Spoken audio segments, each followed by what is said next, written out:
Est-ce que, donc, bien sûr, il y a eu des dispositifs nouveaux, mais est-ce que c'est encore l'Europe sociale qui va être la grande sacrifiée? Et puis, ça serait quoi cette Europe sociale, hein? On en parle déjà quand même depuis longtemps, depuis Jacques Delors. Vous voyez les choses comment, vous, pour le futur? Effectivement, l'Europe sociale, moi-même, d'ailleurs, c'est pas toujours une expression que j'aime trop parce que c'est un peu sapin de mer et tout dépend ce qu'on met derrière. Non pas que je crois que l'Europe doit avoir une dimension sociale, c'est évident, mais effectivement, ça peut parfois, on peut projeter des choses dessus qui ne sont pas propres à cet échelon. C'est que déjà, quand on regarde pendant la crise, les réactions entre l'Europe et les États-Unis, moi je préfère vivre la crise du Covid dans un pays d'Europe qu'aux États-Unis.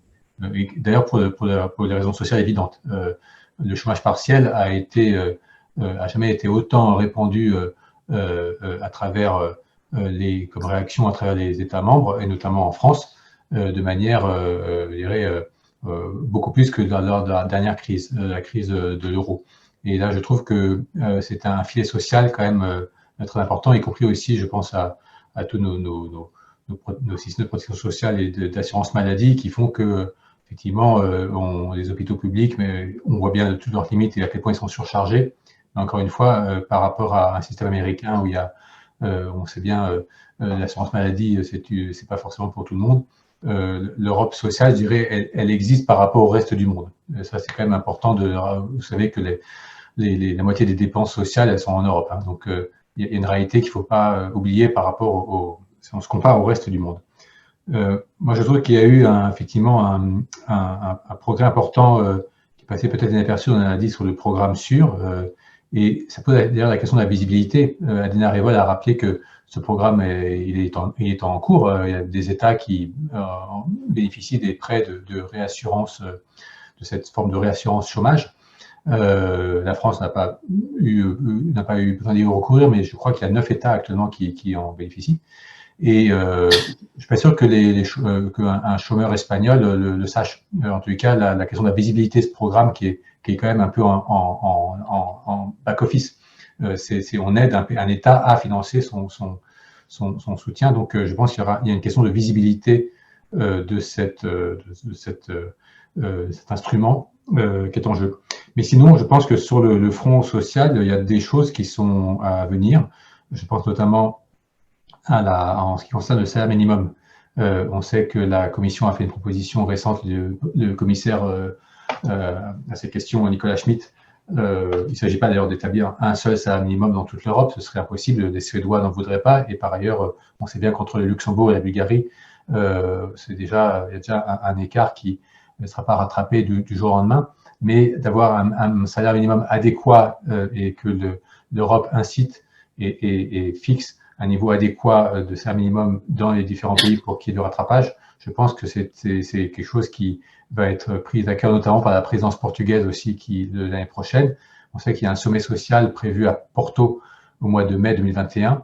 Donc je pense que les questions sociales européennes vont revenir notamment à travers cette question du salaire minimum. Et un autre point important, M. Tekaya a parlé de la formation. Ça, c'est quelque chose dans l'Institut Jacques Delors sur lequel on travaille beaucoup en tant que think tank. Et on s'apprête notamment à mettre bientôt sur la table avec la FEPS, donc c'est la Fondation européenne progressiste, un rapport et que je crois que la Commission européenne s'y intéresse de près, à garantir pour tous les Européens le droit à la formation continue, le droit à la formation tout au long de la vie. Et on sait que pour se reconvertir, c'est essentiel. Là, effectivement, on ne peut pas être plus delorien en le faisant, au sens où Jacques Delors est en France le père de la formation tout au long de la vie. C'est une loi qui remonte aux années 70. Et donc, du coup, c'est effectivement quelque chose qui va, je pense aussi, avec la Confédération européenne syndicale, est intéressée aussi par cette question. Donc, je crois que la transition écologique et numérique accélère le besoin de reconversion et le besoin de formation. Lorsqu'on veut rénover des bâtiments, il faut de l'argent, mais il faut aussi de la main-d'œuvre qui va avec, qui sait faire, des couvreurs, etc. Donc il y a beaucoup de choses à faire. Et pour ça, la formation est essentielle. Et je pense que l'Europe est en train aussi d'avancer, se prépare à avancer sur ce terrain. Et dernière chose, je crois que toujours dans la reconversion, le nouveau fonds de transition juste est important aussi pour aussi, c'est une forme de politique sociale derrière. Hein. Donc, je pense qu'il y a quand même des nouveaux chantiers devant nous. Donc, je ne serai pas aussi noir et négatif sur ce terrain-là qui est loin d'être oublié. Il y a effectivement, je crois que c'est cette semaine qu'on a marqué les 3 ans de Göteborg, de la déclaration et de proclamation du socle européen des droits sociaux. Et bien effectivement, une communication se prépare, je crois, à la Commission pour comment les mettre en œuvre concrètement. Et encore une fois, ce sera tout l'objet du sommet social de Porto. Donc, je crois que 2021 sera une année importante au niveau de l'Europe sociale. Encore une fois, avec un slogan c'est un peu comme l'Europe de la santé ou l'Europe sociale, c'est des mots parfois, des slogans qui peuvent un peu fantasmer. On dira toujours qu'il n'y a jamais assez, que c'est pas fait, mais il ne faut pas se tromper d'échelon non plus. Et encore une fois, moi, je ne veux pas non plus que Bruxelles se mette à tout gérer à son niveau.